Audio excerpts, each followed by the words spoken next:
Hingga saat ini BPDP telah bekerja sama dengan 96 lembaga riset di Indonesia. Kerjasama tersebut telah menghasilkan 305 publikasi riset dan 58 paten terdaftar. Salah satunya penelitian tentang pembuatan polybag dari pulp tandan kosong kelapa sawit di Medan, Sumatera Utara. Perkebunan kelapa sawit membutuhkan polybag pada proses pembibitan. Selama ini, polybag yang digunakan berbahan dasar plastik. Dengan kebutuhan rata-rata 134 bibit kelapa sawit per hektarnya, berarti dibutuhkan juga sebanyak 134 lembar polybag. Untuk mengantisipasi isu lingkungan terkait dengan penggunaan polybag non-biodegradable, tim peneliti dari Politeknik Teknologi Kimia Industri Medan mengganti kemasan polybag menjadi lebih ramah lingkungan dengan aplikasi biodegradable polimer sintetik pada pembuatan paper bag dari pulp tandan kosong kelapa sawit. Inovasi ini merupakan salah satu bentuk penerapan ekonomi sirkular dengan memanfaatkan kembali limbah menjadi produk berdaya guna. Ketersediaan limbah biomasa yang sangat melimpah di Sumatera Utara sebagai provinsi penghasil minyak sawit di Indonesia menjadi peluang sekaligus tantangan untuk merubah tandan kosong kelapa sawit menjadi produk-produk lebih ramah lingkungan. Dari Medan, Sumatera Utara, langkah kecil ini menjadi bagian dari gerakan besar membangun masa depan yang hijau, mandiri, dan alam yang lebih lestari.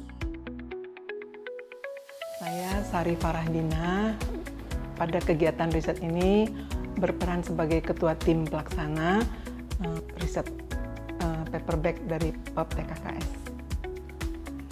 Ide ini sebetulnya berawal pasti dari pengalaman saya sebagai peneliti di bidang kertas. Awal tahun 2014 kami ada melakukan peninjauan di unit kelapa sawit di Sumatera Utara. Nah, di sana kami melihat polybag yang ditanamkan 35 tahun yang lalu belum terurai sama sekali. Nah, jadi atas dasar itu kenapa ya tidak memilih polybag yang bisa terurai. Nah, di tahun 2023 kami dapat dana Grand Riset Sawit yang lebih leluasa penggunaan dananya sehingga kami bisa merealisasikannya lebih real di PTKI sendiri. Kami menginginkan bahwa paper bag ini dapat mensubstitusi polybag yang tidak dapat terdegradasi.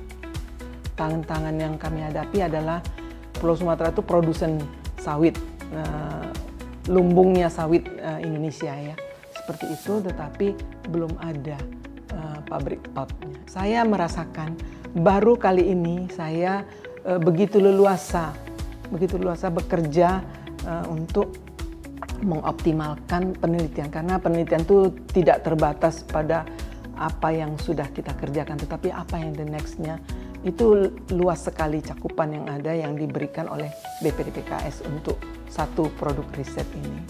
Kami juga tahun ini diberi kesempatan oleh BPDPKS untuk melanjutkan karena bahan-bahan penguat basah yang kami gunakan pada tahun 2023 semuanya masih impor.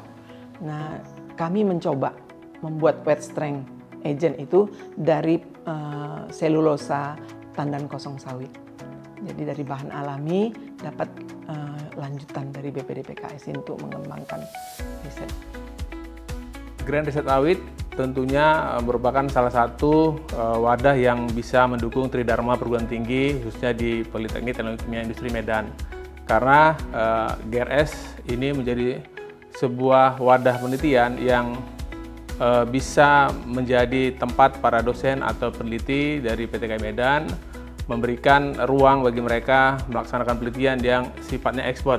Tantangannya memang untuk menembus GRS ini bukan hal yang mudah, tapi saya sebagai direktur terus mendorong melakukan pertemuan rutin dengan para tim dan mengembangkan apa kira-kira ide yang menjadi kebutuhan atau tantangan saat ini dalam bidang industri sawit. Dengan adanya Grand Riset Sawit ini semua bakat-bakat riset akan banyak timbul. Dan kita harus dukung. Dan saya berharap BPDP juga bisa memperbesar porsi Grand Risetnya sehingga produk yang dari bahan bakunya cukup besar di Indonesia ini bisa dimanfaatkan sehingga kita mengurangi impor. Setelah skala riset ya perlu komersialisasi. Nah, ini perlu bantuan dari BPDP KS atau pemerintah atau perusahaan-perusahaan yang telah bergerak dalam bidang pengolahan kertas sehingga lebih diperbanyak. Penelitian ini sebagai motivasi bagi industri kertas bahwa non-wood dari tandan kosong sawit ini bisa digunakan untuk berbagai kepentingan. Dengan adanya paper bag ini, kami berharap bahwa tandan kosong sawit yang berasal dari sawit akan dikembalikan ke sawit kembali sebagai media tanam.